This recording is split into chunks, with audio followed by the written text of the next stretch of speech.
Père Thierry a choisi la version longue, mais c'est bien, c'est celle qu'il fallait prendre. Voilà, sinon, vous n'auriez pas eu la finale, qui est donc cet accueil des enfants, ou l'accueil du royaume des cieux à la manière d'un enfant. Qui s'exprime, comme vous le voyez, comme vous l'entendez. Voilà, il y a donc une cohérence, bien sûr, sur l'ensemble de ces textes. Alors, si on se dit, non, du coup, c'est un peu décalé, parce qu'on parle d'alliance matrimoniale, et puis d'un seul coup, on bascule sur la posture de l'enfance, qu'on a eu d'ailleurs plusieurs fois cette semaine. Alors, je crois qu'on l'a eu pour la fête de Sainte Thérèse de l'Enfant Jésus, et puis le lendemain, je ne sais plus très bien pour quel saint patron, mais qu'est-ce qu'on est, les anges gardiens. Peut-être on avait à nouveau aussi cette position des enfants, avec pas forcément le même évangile, mais qui rappelle à Jésus que l'enfance est la porte et l'entrée sûre pour le royaume. Alors je rappelle donc, vous l'avez déjà, pour certains déjà entendu, donc l'enfant non pas parce qu'il ne fait pas de bruit, mais parce qu'il ne perd pas le lien avec ses parents. Donc tout repose sur ce que je viens de vous dire. La foi, je l'ai expliqué en début, à l'introduction de cette messe, est une alliance pour laquelle nous accordons notre consentement à celui qui se donne. Donc nous apprenons à recevoir de Dieu. C'est ce qui nous rassemble le dimanche. Donc l'enfant, exactement, donc on a l'expérience, souvenons-nous, c'est un peu loin, de nos jeunes années, nous étions dans cette grande dépendance vis-à-vis de nos parents. Et c'est vital. Et c'est ce qui fait que vous êtes là aujourd'hui. Ils ont pris soin de nous. Donc Jésus dit, écoutez, si vous voulez passer par la porte étroite ou le chemin sûr qui vous conduira vers le royaume, gardez cette juste dépendance. Alors je discutais avec Sœur Pascal il y a quelques jours est-ce que nous sommes dépendants vis-à-vis de Dieu? Alors, nous ne sommes pas dépendants au sens, d'ailleurs j'ai pas très bien su l'expliquer, mais nous ne sommes pas dépendants dans le sens où nous aurions une espèce d'attirance excessive, ou je ne sais pas, où nous mettrions la main sur Dieu. Notre dépendance veut simplement nous expliquer que nous avons ce devoir de laisser Dieu venir nous rencontrer, nous visiter, nous pardonner, nous guérir, nous soigner. En tout cas, nous avons besoin de ne pas être seuls. Ce qui a été dit dans la première lecture. Il n'est pas bon que l'homme soit seul. Alors je vais refaire le parcours. Ceux qui ont lu le livre que nous avons écrit avec Benoît, donc un psychologue, un philosophe, va vous redonner une manière différente peut-être de ce que l'Écriture pourrait vous dire. Donc Adam, je rappelle, n'est pas un homme au sens masculin du terme. Nous sommes tous des Adam. C'est ce qui est d'ailleurs présent, je crois, dans l'Épître aux Hébreux, où on nous dit que nous sommes tous nés en Adam. Voilà. Et que nous allons tous être renouvelés dans le Christ. Mais nous sommes tous des Adam en notre première naissance. Nos parents nous ont mis au monde à travers cette identité. Le premier-né est Adam. Voilà. Alors, sinon, après l'Écriture, il n'est qu'un récit historique qui n'a peu d'intérêt. Et ce qu'il faut vérifier, si Adam a fait des petits pour que nous puissions être là aujourd'hui, je ne suis pas sûr que ce soit très nourrissant pour nous. En tout cas, l'Écriture parle pour aujourd'hui. C'est important. Donc ce que l'Écriture dit, elle nous le dit pour nous. Que doit faire Adam dans Genèse? La première tâche qui lui incombe est de nommer les animaux. Alors j'ai déjà expliqué, la Bible ne fait pas de zoologie. La Bible, où l'intérêt pour nous de nous retrouver le dimanche pour l'Eucharistie, c'est de passer de l'extériorité, le monde, à l'intériorité. Donc nous nous sommes rassemblés dans cette cellule consacrée pour que nous puissions nous renouer l'alliance avec Dieu. Mais ça se passe dans vos cœurs, dans notre cœur. Voilà. Donc du coup, Adam ne nomme pas le singe, le zèbre et le serpent, il nomme ce qui se passe dans son cœur. Cette jungle qui court à l'intérieur de nous. Donc on va donner un nom si vous voulez, mais saint Paul en a fait une certaine nomenclature. Donc jalousie, emportement, colère, rivalité, mais aussi les choses positives, joie, nos émotions, nos états d'âme. C'est ça, l'animalité qui est en nous, et qui est légitime. C'est une bonne énergie, c'est ce qui nous donne de l'élan, c'est ce qui nous permet de conquérir le monde. C'est ce qu'il ne faut pas faire. Mais voilà, donc le premier élan d'un être humain, ça va être évidemment de vouloir s'approprier les choses. Et c'est vrai, c'est pour ça qu'on demande pardon. Ça peut être nos proches, ça peut être Dieu, ça peut être la création dont on ne prend pas soin. Et Dieu nous dit, nomme ce qui en toi est de l'ordre de la prédation. Et vous savez, hein, alors puisque le couple est mis à l'honneur, on pourrait dire à travers les paroles d'aujourd'hui, alors comme je l'ai souligné hier soir à la messe de Saint-Crépin, lorsque nous faisons une préparation au mariage, en tout cas une certaine pédagogie le propose pour les futurs couples, on leur dit souvent, mais écoutez, prenez le temps de vous rencontrer, alors vous laissez les enfants chez les grands-parents, puis allez au restaurant. Comme ça permet d'échanger, de se dire les choses, peut-être dire nos colères aussi, mais celui qui nomme les choses et qui les dit, il en prend conscience et déjà vous l'êtes un peu moins. C'est vrai hein, dans nos vies.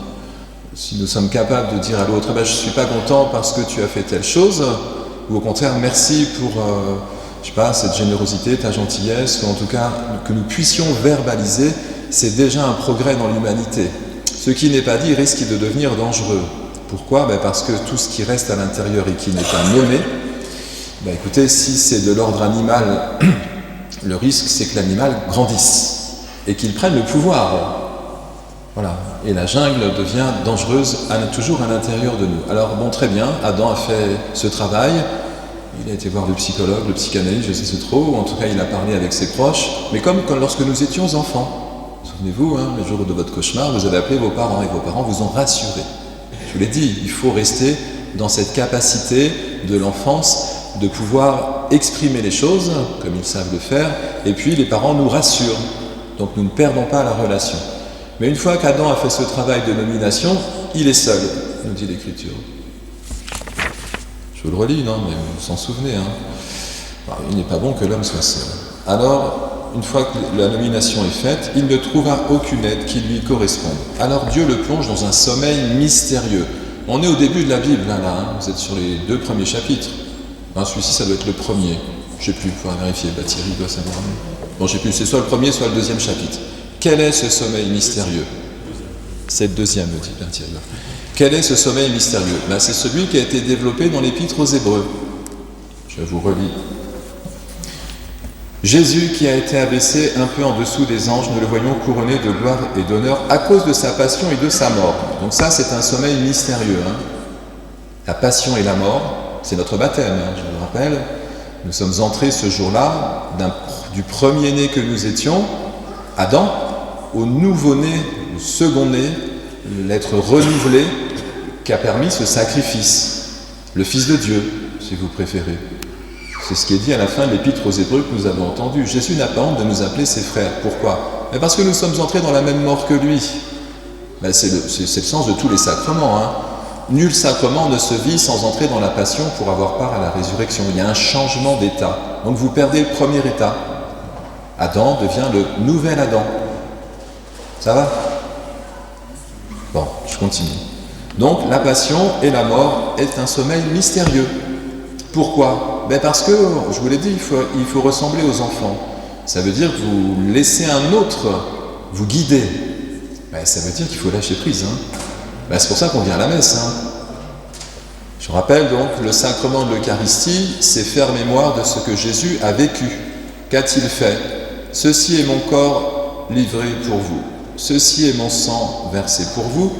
Faites ceci en mémoire de moi. Je l'ai déjà dit dans cette église, nous venons le dimanche à la messe, ou les autres jours, selon nos addictions. Pourquoi ? Parce que nous avons besoin de livrer notre corps et verser notre sang. C'est un sommeil mystérieux. Nous venons déposer sur l'autel un peu de notre animalité.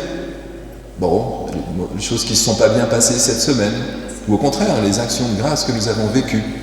Alors, il faudrait que je vous dise beaucoup de choses, mais il faut faire court, c'est une homélie, on n'a le droit qu'à 7 minutes. Il faudrait que je me chronomètre un jour, je crois qu'on les dépasse tout le temps en fait. L'être humain est corps, âme et esprit. Le corps, voilà, on sait ce que c'est. L'âme, c'est ce qui anime le corps. C'est justement toutes nos émotions. C'est tout ce qui habite notre cœur, que nous sommes appelés à nommer. Mais l'esprit, c'est ce qui vous permet de accepter le sommeil mystérieux. Nous sommes créés à l'image de Dieu. Pensez pas que Dieu n'est pas tout puissant à la manière de quelqu'un qui fait descendre le feu sur la terre. C'était d'ailleurs dans l'évangile cette semaine, ça. Jésus se fâche quand ses disciples disent « On ne t'accueille pas chez les Samaritains, envoie le feu sur la terre. » Pour faire un peu de nettoyage. Jésus vient « Non, stop. C'est pas le chemin que je suis en train de vous montrer. » Nous devons entrer dans un sommeil mystérieux. Ça veut dire que nous acceptons encore une fois, par notre capacité spirituelle, créée à l'image de Dieu. Alors vous allez en Genèse, Dieu souffle dans les narines d'Adam. Mais qu'est-ce qu'il lui donne?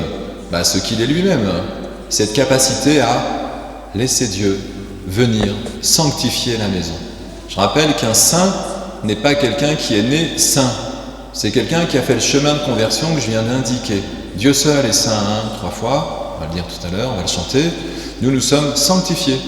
Nous avons accepté que Dieu vienne sanctifier la maison. Nous avons accepté que Dieu vienne sanctifier notre vie le jour de notre baptême. Nous avons accepté que cette église soit consacrée, sanctifiée. Mais il a bien fallu une offrande. Il a bien fallu présenter quelque chose à Dieu. C'est la seule chose qui nous est demandée. Sans ce sommeil mystérieux, vous n'avez pas l'expérience que vit Adam derrière, extase. Alors, Isha, désolé, ce n'est pas une femme. Bon, oui, d'accord. Dans le monde extérieur, c'est comme ça que ça se passe. D'ailleurs, c'est un sacrement pour les catholiques. Le mariage, je rappelle ce que c'est. Maintenant, vous suivez, je ne vous perds pas, vous me dites. Voilà, le mariage, je rappelle, il faut entrer dans la passion pour avoir part à la résurrection. Quand nous préparons ou quand je célèbre un mariage, je rappelle aux couples qu'ils ne sont pas venus donner leur amour à leur futur conjoint. Ils sont venus recevoir l'amour de leur futur conjoint. Ils sont acceptés un sommeil mystérieux. J'accepte d'être aimé. C'est difficile, mais c'est nécessaire et salutaire parce que la vie passe de ce côté-là. Donc ils viennent nous signifier ce qu'est l'amour. L'amour est toujours un amour que je reçois. C'est la posture de l'enfance. Un enfant a besoin d'être aimé. Et un jour, puisqu'il a été aimé, il aimera à son tour ses enfants ou son conjoint, selon le chemin qui sera le sien. Donc toujours, nous sommes appelés à laisser un autre entrer dans la maison.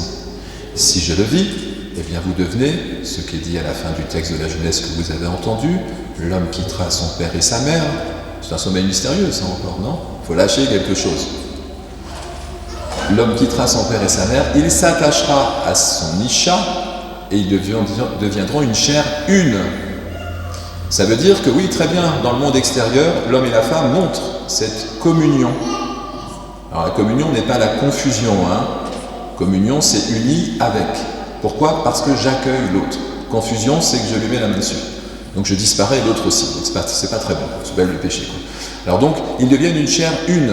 J'ai rappelé hier soir, et je vous le rappelle et je l'ai déjà dit, que Saint Benoît, qui n'était pas marié, puisque c'est le père des bénédictins, dans la relation, voilà, c'est comme ça qu'on dit, de sa vie, c'est Saint Grégoire le Grand, je crois, on dit qu'il habitait avec lui-même, il était unifié. D'ailleurs, on l'a dans la prière eucharistique, jusqu'à l'unité parfaite. Alors on va dire, oui, c'est l'Église. Oui, très bien. C'est vous aussi, Nous devons vivre unifiés. Le couple, à l'extérieur, le montre. Il y a une communion. Le couple nous montre à l'extérieur l'alliance avec Dieu et chacun de nous. Oui, c'est le même mouvement. D'ailleurs, c'est dans la prière, dans la préface, ou je ne sais plus, c'est dans le rituel de la célébration du sacrement du mariage.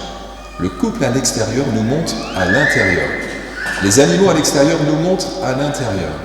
Tout ça, il faut accepter de revenir à l'intérieur. C'est ça notre plus grande conversion. Tout est en vous. Mais vous êtes au Christ et le Christ est à Dieu. Alors, là je crois que j'ai vraiment dépassé les 7 minutes. Donc, il a connu l'expérience de la mort et on nous rajoute dans l'Épître aux Hébreux, c'est par grâce de Dieu au profit de tous. Si vous allez bien, le monde va mieux. Si vous vous laissez aimer, le monde va mieux. C'est pour tous. C'est jamais que pour soi.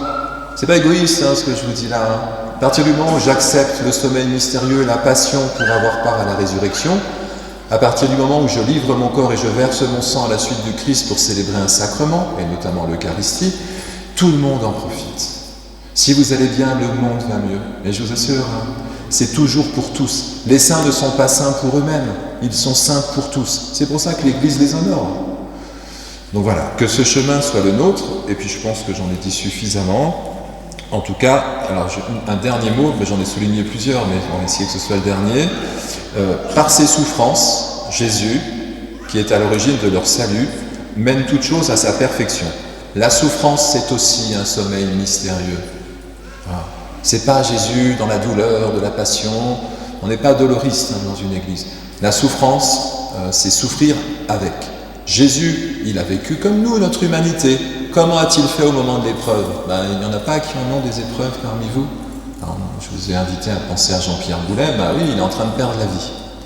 On lui souhaite de vivre encore longtemps. Oui, mais il est quand même passé en soins palliatifs, quoi, hein, avec un cancer qui se généralise. Que faut-il faire? Pourquoi a-t-il demandé le sacrement des malades? Mais pour ne pas s'identifier à sa maladie, bien sûr. Il demande à Dieu la grâce de faire confiance, même dans cette ultime épreuve. Jésus l'a fait. Il a nommé sa souffrance en appelant son Père. Père, pardonne-leur, ils ne savent pas ce qu'il faut. Père, entre tes mains, je remets mon esprit. Et son Père l'a conduit sur le chemin de la résurrection. Donc voyez bien, la souffrance, c'est pathéma en grec, c'est pas la douleur, voilà, c'est pas le même mot. Souffrir, au sens chrétien, c'est je vis une épreuve, je la dépose sur l'autel, pour que Dieu puisse transfigurer cette épreuve en vie. Donc, je terminerai, si nous sommes remplis d'énergie, de capacité, de puissance, animés, etc., ce corps vibre, ben écoutez, que cette énergie ne serve pas pour détruire le monde, ou nos proches, et nous-mêmes, qu'elle soit convertie pour construire l'enfant de Dieu que nous sommes. Et c'est ce qui était dit, je crois, je ne sais plus, ben en tout cas c'est comme ça que Jésus le présente, hein. Cette chair unifiée, cette chair transfigurée, ce corps du Christ que nous sommes et qui fait que Jésus est notre frère, et bien Jésus reconnaît, alors c'était pas le texte d'aujourd'hui, je crois pas, en tout cas Jésus le dira dans un autre texte de l'Évangile, celui qui accueille un enfant comme celui-là, c'est moi qui l'accueille. Celui qui accueille, alors c'est souvent, hein, celui qui, alors, si vous avez donné un verre d'eau à ce frère, c'est à moi que vous l'avez fait. Si vous avez visité les malades, c'est moi que vous avez visité. Pourquoi dit-il ça? Mais parce que toutes ces personnes nommées sont des personnes qui sont en posture d'offrande. Et donc, ils signifient la présence de Dieu au milieu de nous. C'est le cas des saints. Voilà, ils ont été sanctifiés par Dieu, ils signifient la présence de Dieu au milieu de nous. Donc du coup, nous sommes bien, si nous acceptons le chemin et la conversion que je viens de décrire, nous devenons signe de Dieu, présence de Dieu au milieu du monde. C'est beau, hein? Parce que c'est le seul chemin de la croissance et de l'accomplissement d'une vie. Alors puissions-nous pas trop vite oublier ce monde qui a tendance, depuis toujours, à la prédation, parce que c'est comme ça que la vie commence. Eh bien, laissons le ferment agir et qu'il y ait quelques témoins ici-bas quand même qui montrent que la vie bienheureuse, Adam est en extase dans cette unité qu'il éprouve à ce moment-là, après cette nomination et ce sommeil mystérieux. Ce chemin est un chemin de bonheur. Et vraiment, je ne sais pas quelle est votre expérience de la foi, mais enfin, si vous êtes là, c'est que si vous y trouvez un profit, je suppose. Donc du coup, soyons des témoins heureux, dans l'ère du témoignage aujourd'hui, quoi. Disciples missionnaires, on nous raconte. Gardons cette dimension joyeuse, heureuse, libre. Celui qui est aimé est libre. Et d'autres qui cherchent le même chemin, parce qu'on est tous des humains, ce sera contagieux et ça permettra de diffuser un peu plus, en tout cas que les gens acceptent peu à peu cette humilité qui fait de nous des disciples et puis des vecteurs de la grâce de Dieu. Amen.